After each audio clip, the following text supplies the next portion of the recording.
ನನ್ನ ಹೆಸರು ಡಾನ್ಸರ್ ಸ್ವಾತಿ ಶೆಟ್ಟಿ ಅಂತ. ನಮ್ಮ ಉತ್ತರ ಕನ್ನಡದಲ್ಲಿ ಪ್ರಸಿದ್ಧವಾದ ಸ್ಥಳಗಳನ್ನು ನಾಗರಾಜ್ ಶೇಟ್ ಅವರು ವಿವರಣೆ ಕೊಡುತ್ತಿದ್ದಾರೆ.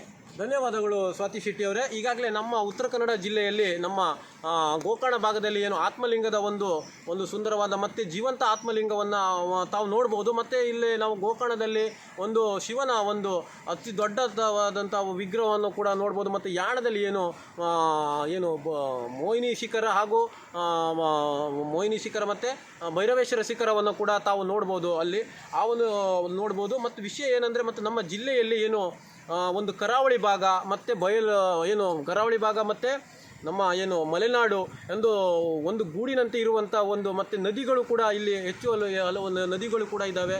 ಮತ್ತು ಈ ಕಡೆ ನೋಡಿದ್ರೆ ನಾವು ಕಾರವಾರಕ್ಕೆ ಹೋಲಿಸಿದ್ದು, ಕಾರವಾರದಲ್ಲಿ ಬಂದರೆ ನಮಗೆ ಕಾಳಿ ನದಿ ಸಿಗ್ತದೆ. ಮತ್ತು ಪಕ್ಕದಲ್ಲಿ ಅಂಕೋಲಾಗೆ ಬಂದರೆ ನಮಗೆ ಗಂಗಾವಳಿ ನದಿ ಕೂಡ ಸಿಗ್ತದೆ.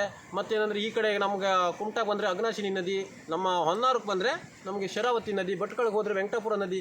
ಈ 5 ತಾಲೂಕಿನಲ್ಲೂ ನದಿಗಳ ಒಂದು ಸಂಗಮ. ಮತ್ತು ಈ ಕಡೆ ಮತ್ತು ನಾವು ಘಟ್ಟದ ಮೇಲೆ ಹೋಗಿದ್ರೆ ಮತ್ತು ಭುವನೇಶ್ವರಿ ತಾಯಿಯ ನಮ್ಮ ಕನ್ನಡ ಮಾತೆಯ ದೇವತೆಯ ದೇವಸ್ಥಾನ ಕೂಡ ಇದೆ. ಇಲ್ಲಿಂದನೇ ಕದಂಬರಾಗಿರ್ಬೋದು, ಬನವಾಸಿ ಮತ್ತು ನಮ್ಮ ರಾಜಧಾನಿ ಬನವಾಸಿ ಕೂಡ ಶಿರ್ಸಿಯಲ್ಲೂ ಇದೆ. ಅದು ನಮ್ಮ ಉತ್ತರ ಕನ್ನಡ ಜಿಲ್ಲೆಯಲ್ಲಿ ಎಲ್ಲ ಇದೆ. ಮತ್ತು ನಾವು ನಮ್ಮ ಯಲ್ಲಾಪುರ ಸಿದ್ಧಿ ಜನಾಂಗ ಇದೊಂದು ಅಪರೂಪದ ಜನಾಂಗ ಕೂಡ ನಮ್ಮ ಈ ಜಿಲ್ಲೆಯಲ್ಲಿ ವಾಸ ಮಾಡ್ತಾರೆ. ಮತ್ತು ಟಿಬೆಟ್ ಕಾಲೋನಿ ಇದೆ.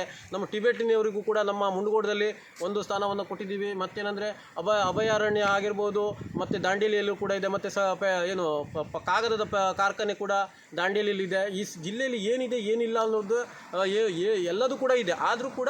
ಆದರೆ ಎಲ್ಲ ಪ್ರವಾಸಿಗರು ಈ ಇದಕ್ಕೆ ಇದು ಮಾಡಬೇಕು. ಮತ್ತು ನಾವು ಈ ಜಿಲ್ಲೆಯಲ್ಲಿ ಜನ್ಮ ಪಡೆದವರು ನಾವು ಪುಣ್ಯವಂತರು ಲೆಕ್ಕ ಅಂತ ಹೇಳಬೇಕಂದ್ರೆ, ಆ ನಿಟ್ಟಿನಲ್ಲಿ ನಮಗೆ ಮತ್ತು ಏನಾಗ್ತದೆ ಕೇಳಿದ್ರೆ, ಇಲ್ಲೇ ನಮ್ಮ ಉತ್ತರ ಕನ್ನಡ ನಾವು ಕಾಸ್ಟಲ್ ಬ್ಯಾಲ್ಟಿಗೆ ಹೋಲಿಸಿದ್ರೆ ಮತ್ತು ಇಲ್ಲಿ ತೆಂಗು ಕೂಡ ಪ್ರಮುಖ ಬೆಳೆ ಆಗಿರೋದ್ರಿಂದ ತೆಂಗು ಮತ್ತು ಎಲ್ಲ ರೀತಿಯ ಬೆಳೆಗಳು ಕೂಡ ಬೆಳೀತಾರೆ. ಮತ್ತು ಇಲ್ಲಿಯ ಬೆಳೆ ಸಿಹಿಕರ ಆಗಿರ್ತದೆ. ಯಾಕಂದರೆ ತೆಂಗಾಗಿರ್ಬೋದು ಮತ್ತು ಅಡಿಕೆ ಆಗಿರ್ಬೋದು, ಮತ್ತೇನಾದ್ರು ನಮ್ಮ ಈರುಳ್ಳಿ ಬೆಳಿತೀವಲ್ವ, ಈರುಳ್ಳಿ ಶೇಂಗಾ ಆಗಿದ್ದರೆ ಬೆಳೆ ಕಡಿಮೆ ಇದ್ದರೂ ಕೂಡ ಇಲ್ಲಿ ಹೆಚ್ಚು ಫಲವತ್ತತೆ ಮತ್ತು ಸಿಹಿಯನ್ನು ಕೊಡುವಂಥದ್ದು ನಮ್ಮ ಉತ್ತರ ಕನ್ನಡ ಜಿಲ್ಲೆಯಲ್ಲಿ ಇದಿದೆ. ಮತ್ತು ಉತ್ತರ ಕನ್ನಡ ಜಿಲ್ಲೆ ಪ್ರಸಿದ್ಧ 80ರಷ್ಟು ನಮ್ಮ ಕಾಡು ಭಾಗ ಕೂಡ ಇದ್ದರೂ ಕೂಡ ಇಲ್ಲಿಯ ಜನರ ವಿಶಿಷ್ಟತೆ ಆಗಿರ್ಬೋದು. ಮತ್ತು ನಮ್ಮ ರಾಷ್ಟ್ರ ಪ್ರಶಸ್ತಿ ಪುರಸ್ಕೃತ ಸುಕ್ರಿ ಗೌಡ ಅವರು ಕೂಡ ಈ ಜನ್ಮವನ್ನು ಪಡೆದಂಥ ಈ ಪುಣ್ಯ ಜಿಲ್ಲೆ ಇದು. ತುಳಸಿಗೌಡ ಆಗಿರ್ಬೋದು, ಸುಕ್ರಿಗೌಡ ಆಗಿರ್ಬೋದು, ಅವರು ನಮ್ಮ ಜಿಲ್ಲೆಗೆ ಕೀರ್ತಿಯನ್ನು ತಂದು ಕೊಟ್ಟವರು.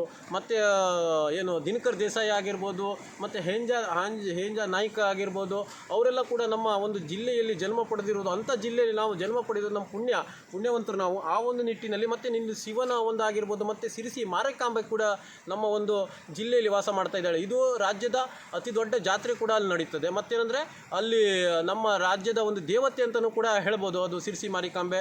ಮತ್ತು ನಮ್ಮ ಇಲ್ಲಿ ಭಟ್ಕಳಕ್ಕೆ ಬಂದರೆ ಭಟ್ಕಳ ಮಲ್ಲಿಗೆ ಕೂಡ ಅಷ್ಟೇ ಪ್ರಸಿದ್ಧತೆಯನ್ನು ಪಡೆದಿದೆ. ಮತ್ತು ಹೊನ್ನಾವರಕ್ಕೆ ಬಂದರೂ ಕೂಡ ಹೊನ್ನಾವರನು ಕೂಡ ಅಷ್ಟೇ ಅಡವಿ ಪ್ರದೇಶ ಆಗಿರ್ಬೋದು, ಎಲ್ಲದೂ ಕೂಡ ಅಲ್ಲಿ ಸಂಪತ್ಭರಿತವಾದ ಒಂದು ತಾಲೂಕನ್ನು ಕೂಡ ಹೇಳ್ಬೋದು. ಮತ್ತು ಕುಮಟದಲ್ಲಿ ಯಾಣ ಆಗಿರ್ಬೋದು, ಗೋಕರ್ಣ ಆಗಿರ್ಬೋದು, ಧಾರೇಶ್ವರ ಆಗಿರ್ಬೋದು, ಇನ್ನು ಶಿವನ ಪವಿತ್ರವಾದ ಸ್ಥಾನವನ್ನು ಕೂಡ ಜೀವಂತವಾದ ನಮ್ಮ ನಿದರ್ಶನ ನೋಡೋದಕ್ಕೆ ಸಿಗ್ತದೆ. ಮತ್ತು ಅಂಕೋಲದಲ್ಲಿ ಪ್ರಸಿದ್ಧವಾದಂಥ ಮಾವು ಕೂಡ ಅಲ್ಲಿ ಸಿಗ್ತದೆ. ಯಾಕಂದರೆ ಅಲ್ಲಿ ಪ್ರಮುಖ ಬೆಳೆ ಮಾವು ಆಗಿರ್ಬೋದು. ಮತ್ತು ಕರ್ನಾಟಕದ ಬಾಂಡೋಲಿ ಅಂತಲೂ ಕೂಡ ಅಂಕೋಲಕ್ಕೆ ಕರೀತಾರೆ. ಆ ನಿಟ್ಟಿನಲ್ಲಿ ಕಾರವಾರಕ್ಕೆ ಹೋದರೆ ಕರ್ನಾಟಕದ ಕಾಶ್ಮೀರ ಅಂತ ಕೂಡ ಕಾರವಾರಕ್ಕೆ ಕರೀತಾರೆ. ಯಾಕಂದರೆ ಅಲ್ಲಿ ಸೀಬರ್ಡ್ ಆಗಿರ್ಬೋದು, ನೌಕಾನೆಲೆಗಳಾಗಿರ್ಬೋದು ಎಲ್ಲ ಕೂಡ ಇದೆ. ನಮ್ಮ ಜಿಲ್ಲೆ ಸಂಪದ್ಭರಿತ ಜಿಲ್ಲೆ ಆಗಿರೋದ್ರಿಂದ ಅಲ್ಲಿ ನೋಡುವಂಥ ಪ್ರೇಕ್ಷಣಿಕ ಸ್ಥಳ ಕೂಡ ಇಲ್ಲಿ ಹೆಚ್ಚಿನದಾಗಿದೆ. ಹೆಚ್ಚಿನ ಜನರು ನಮಗೆ ಪ್ರವಾಸಿಗರು ಇಲ್ಲಿ ಬಂದು ಈ ಜಿಲ್ಲೆಯನ್ನು ನೋಡುವಂಥದ್ದು ಆಗಿರ್ಬೋದು. ಮತ್ತೇನೆಂದರೆ ಈ ಜಿಲ್ಲೆಯ ಸೊಬಗನ್ನು ಬೆಳೆಸುವಂಥದ್ದು ನಾವು ಮಾಡಬೇಕಂತ ನಾವು ಕೇಳ್ಕೊಳ್ತಾ ಇದ್ದೀವಿ.